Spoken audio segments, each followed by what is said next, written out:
Well, if you had asked any of my family or any of my friends, what's got Case so excited the last couple of months, they would have told you a meeting on the 4th of March at Pelican Bay. And they certainly would have been right. Because I got to tell you guys that through the years, I've seen some remarkable things happen when a bunch of men meet at the golf club, at the country club, and talk about spiritual things and help each other become better men. I've seen some remarkable things happen, and I'm thrilled to be here today to tell you about some of those. So, Steve, thank you so much for this opportunity.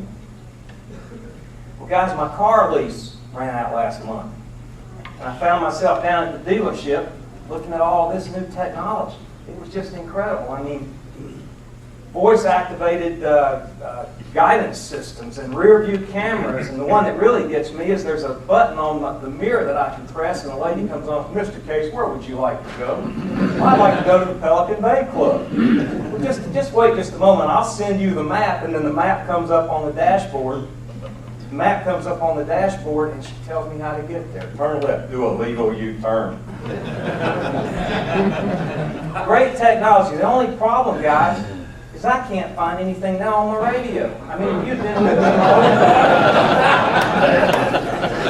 if you had said, hey, give me Fox News, boom, you got Fox News. You want a little country music? Here we go. You got it. You got it.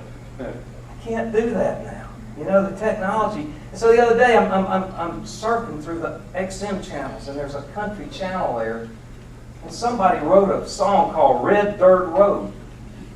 Now, who would write a song called Red Dirt Road? So I didn't turn the channel. And they got Brooks and Dunn. They started singing that. Say, you know, I was raised where the blacktop stopped. Red Dirt Road. You know, that old Red Dirt Road is where I drank my first beer. I understand that one. It's where I wrecked my first car, my GTO. I really understand that one. And then they go on to sing, they say, the Red Dirt Road was where I learned that the path to heaven is filled with sinners and believers. And I thought, I can't believe this. I'm listening to a country song and I'm getting a theology lesson. I mean, what is going on here? But I thought about that a little bit. And isn't that exactly true? Aren't we all sinners in the beginning? Aren't we on that road and we come to an intersection? Maybe it's where the blacktop stops. I don't know. But there's an intersection and we pass through that intersection, and on the other side, we're a believer. I thought it might be good this morning if I took just a few minutes and went back before 1977 when I went through that intersection and told you a little bit about where I came from. Well, I think one reason I so much love this environment is that I grew up in a country club. My dad was a golf professional at the Sedgefield Country Club from 1957 to 1972. My first job was working in the club storage room. And when I got big enough, I became a caddy. And so I would carry those 2 Burton leather bags, and the caddy fee was $3 a bag, and you get a 50-cent tip. If you did great, maybe you got a $1 tip. But in those days, $7 or $8 was a lot of money. I mean, gas was 29 or 30 cents. You'd go to a movie for 25 cents, and the popcorn was 15 cents. So I had all the money in the world. It was a good time. Golf came to me pretty quickly, gentlemen. When I was 14, I was a freshman in high school, and I won the county high school championship. I beat the senior stud from Guilford High School in a playoff. And then the next year, Frank, you'll love this, the next year, I'm a sophomore. I find myself down at the University of North Carolina at Findlay. Last hole, last putt, 6-footer up the hill from my high school to win its first high school championship. Think about it. All of the team guys are standing around behind the green, the coaches, my dad, everybody's there, and I got this 6-footer. Well, I was at a dinner party here recently, and we went around the room and they asked, what's the best golf shot you think you ever hit? If I'd had time to think about it, guys, I might have thought it was that putt. It was good times. I was dating the homecoming queen, had a 68 Dodge Charger. How good could it get?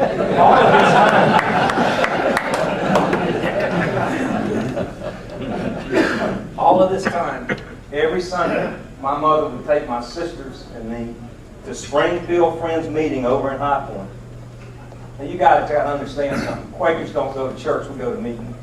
And so every Sunday morning we would go over to Springfield. And in those days, I got to tell you, I had this little burn inside that I knew the things that I was hearing about Jesus Christ were true. I just didn't want any part of it. I didn't want any part of it. So I went to Wake Forest. A lot of things didn't change there. Wake Forest was great for me. I lettered 4 years, as Gordon had said. I'm really proud of lettering there as a freshman. And I was captain as a senior. It was a good time for me, guys. I was the guy that took care of the music in the Kappa Sig house. Okay? When you control the music in the best fraternity on campus and you're the captain of the golf team, you're probably having a big time. I mean, I was dating a beautiful cheerleader from Pennsylvania. I don't know how we communicated. But you put those two accents in a car, and it was unbelievable. But it was quite a time for me. But I can tell you, in the midst of all that, the little pilot light never went away. I knew it was true. Just didn't want any part of it. So I moved to Fort Myers to become a life insurance salesman. Now, I love the life insurance business, guys. I mean, it was a brilliant career move for me to do that. I just knew that insurance guys got to play golf. So that's how I chose that career. But it worked for me. But I looked at Christianity and I thought, you know, those Christians, they're a bunch of losers. Those guys, they need a crutch. And in fact, most of the Christians that I know, this is what I thought, were hypocrites. Don't want any part of it. Well, a couple of years passed, and some things changed. I met two big, bald-headed guys. Both of them happened to be named Bob. Both of them over 6 feet tall, both of them near 250 pounds. One of them a great golfer. Both of them had vital faiths that they weren't at all ashamed to share. They had the character to speak this in any setting. They got my attention. And so I was in a school in Cape Coral. I wasn't in a church. I was sitting in an insurance school in Cape Coral. And I was sitting there, and a lot was on my mind. And I bowed my head and I said, Lord, I don't know what all this means. But I'm going to tell you right now, from this point forward, I'm going to follow you to the best of my ability. My life began to change. About that same time, my friend named Bob, my golfing friend, got a call from his mother. His mom said, hey, Bob, I was watching 60 Minutes last night, and there was a report that said if you were a blue baby in the late 30s and if you had your thyroid treated with radiation, you needed to go get screened because they found a big instance of thyroid cancer in those people that had been radiated. And so Bob went and had the test, and yes, they found a cold nodule on the thyroid gland. And the doctor said, do you want me to biopsy this? And Bob said, no. If there's any chance I've got cancer, I'm going to MD Anderson. So he got on the airplane, he went to MD Anderson. They did a series of tests on his throat. His throat was full of tumors. They x-rayed his lungs. His lungs were full of tumors. It was near the end. Dr. Copeland at MD Anderson cut my friend from behind his ear all the way around here and opened up his throat and started taking out those tumors. Got down near his voice box and said, this guy's not going to last 6 months. I'm not going to rob him of his voice, and closed it back up. They sent my friend Bob to see Dr. Saman, Indian, a doctor from India, the radiologist. They were going to try radioactive iodine treatment to see if the tumors would absorb that iodine. It failed. So Bob came home to get his affairs in order, thinking he had 6 months to live. What do you do when that happens? Well, we decided to form a men's prayer group. Not altogether different from what happens here in these small groups. And we met the next Monday morning at Cypress Lake Country Club, about 20 of us. And I got to tell you guys, a bunch of these men weren't religious. These were Bobby's buddies. Okay? At the end of the meeting, Bobby hit the glass and said, fellas, I'm in a little trouble. I'd like you to pray for me. And I thought, boy, is that ever an understatement? So we all gathered around Bob, and we put our hands on him, and we began to pray. These weren't sophisticated prayers. Lord, my buddy Bob's in trouble. Will you help him? You know, Lord, Bobby's got cancer. As if God didn't know. Bobby's got cancer. Would you do something for Bobby? And we prayed, and we left. Now, I didn't think anything was going to happen. In fact, I had seen this movie before when I was a senior at Wake. My roommate was an all-ACC guard on the football team, had his wisdom teeth out, infection goes to his throat and then to his lungs. In 8 days, he was dead. I had seen this movie before with a great friend. So we left. About 6 months passed. Bob got really sick. His lungs filled up with some sort of fluid. He saw the radiologist, and the radiologist said, you know, maybe you got pneumonia. but maybe it's more serious than that. Maybe this relates to the cancer. You need to come in and let's do some x-rays. So Bob went in. He went into the radiologist, and they took him in and they did a series of chest x-rays. And he went back out and sat down. A few minutes passed, and the nurse came back and said, Bob, I'm so sorry, but we're going to have to take more x-rays. He thought, oh boy, here it is. I knew this was coming. So he went back in and they did some more x-rays. He went back and sat down. A few minutes, the nurse said, okay, Dr. Thorne is ready to see you. So the nurse took him in and he walked into a room with the radiologist, and the way he tells the story, the walls were covered with these x-rays. Dr. Thorne started out by saying, okay, Bob, you see these black spots on these x-rays? These are tumors. Bob said, Doc, you don't have to tell me I got cancer. I know I've got cancer. He said, no, you don't understand. That's 6 months ago. I want you to look at this. Turned around to the other wall, and now here's a whole new set of x-rays with no black spots. No black spots. So Bob calls MD Anderson and says, Dr. Samani said, I don't have any cancer. And the way he tells the story, the response was nearly condescending. Well, Bob, you better come back here to Houston. We got better equipment, and guess what else? I'm not sure they can read an x-ray. So he goes to MD Anderson. He goes to see Dr. Samani, a whole new set of x-rays on his lungs. He goes in for the consult, and he walks in, and Dr. Samani looks at him and says, I can't explain this. He said, from time to time, we see something that we just can't explain. He said, Mr. Hughes, he said, not only can I find no trace of cancer, I can't even find the scars. Well, Bob looked at Dr. Samani and he said, Doc, I'm going to give you guys 1% of the credit, and I'm going to give 99% of the credit to the Lord Jesus Christ. He said, the strangest look came over that doctor's face, and he looked right at him and he said,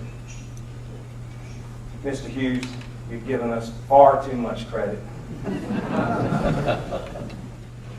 So, just in case you think that I exaggerated, or I buffed that story up a little bit, Bob's here with us today and he's sitting right there.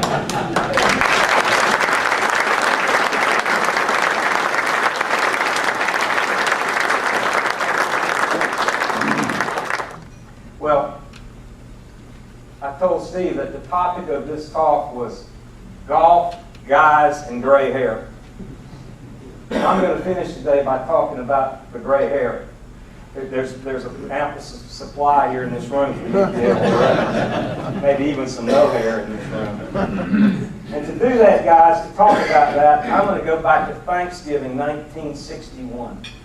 Thanksgiving Day 1961. And in a Quaker home like what we had, there was a big spread on the table. We probably had mustard greens and collard greens and black-eyed peas and fried chicken. There would have been a big pot, and all you could see was the white gravy that was rabbit down in that pot. And I'll never forget my granddad. My granddad was a wonderful old Quaker man, a man of very few words. About halfway in, he stood up and he looked at my mother and he said, Ruby, I think I'm going to take a little time out this afternoon and let him shoot the 16 gauge. Well, I was not very big. My mother looked back at her dad and said, Dad, he's awful small. You think he's ready for that? He kind of looked over here at me. He looked back at her and said, yeah, he's ready for that. I'm going to tell you what, guys, right there, I was John Wayne. I was Wyatt Earp. I was Matt Dillon. I was all that rolled into one. Well, I'm going to close today by talking about one other group of men. I know there are some of you in this room. I don't know who you are, but I'll call you salty dogs. The salty dog is someone that's walked with Christ for a lot of years. They're seasoned with salt, okay? And they've been through the downs and the ups, and their faith has seen them through. They're salty dogs. Last 15 years or so, I've been fortunate to make calls in hospitals and hospices, which is something that I enjoy doing. And from time to time, I'll walk in on salty dog, and I can tell you that the atmosphere in that room is different. You got someone that's walked with Christ like that, and there are smiles in that room. And invariably, that old salty dog will say to me, listen, I'm going home. I'm going home. Well, I tell you this, guys, I tell you that my granddad was a salty dog. A few years before he died, he called us all in for a family meeting. And he said, you know, one of these days you're going to get that call. Well, we all know what that call is. You're going to get that call, but I don't want you to grieve for me because I look forward to that day for 30 years. I'm going to go meet my Savior. He said, don't grieve for me. Don't grieve for me. It was quite a day there in that living room. Well, you know, the other thing, one of the other things about the Bible is it's a book of great hope. It's a book of great promise. And so when I think about heaven, guys, I think about a cornfield. I think about a day in a perfect cornfield that the roles are reversed, and now I can walk up behind my granddad, put my hand on his shoulder, and when he turns around, look in his face and tell him how much he meant to me in the fall of 1961. Thanks, guys. God bless you.